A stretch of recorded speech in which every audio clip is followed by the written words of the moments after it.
Today on the Stay at Home Chef, I'm showing you how to make the best hot fudge sauce.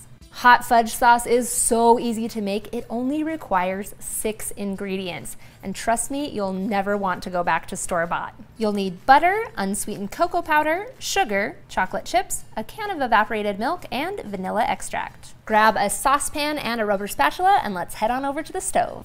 Get your butter melting over medium-low heat. You don't even have to wait for the butter to melt before adding in 2 cups of sugar, 1/3 cup of unsweetened cocoa powder, 2/3 of a cup of chocolate chips, and you can use milk chocolate or semi-sweet, and then 12 ounces of evaporated milk. Start stirring this all together, and as the mixture heats up, everything will slowly melt together. Now, once the butter and the chocolate chips have melted, you'll increase the heat to medium-high and bring this to a simmer. You want to let this simmer for exactly 7 minutes. I even have my timer going on my phone so I get that exact 7 minutes. Make sure you stir it constantly so nothing catches. Then after 7 minutes, we'll remove it from the heat. Then we'll add in about a teaspoon of vanilla extract and stir that in. Look at it bubble. Now you can serve up this hot fudge sauce as is right now, but the secret to a velvety, smooth hot fudge is to throw it in a blender. So we'll just pour this into our blender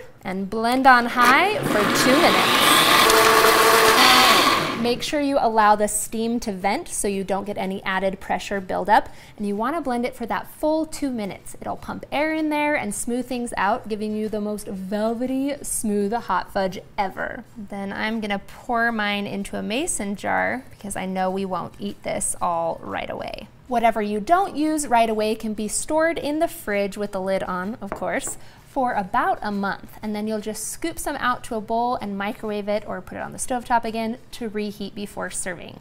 But this is truly delicious. I'm gonna make myself a little bit of ice cream sundae. Thanks for watching. You can find the full written recipe in the video description. Be sure to subscribe, like, and follow, and check out the rest of my videos, where you can find hundreds of restaurant quality recipes you can easily make at home.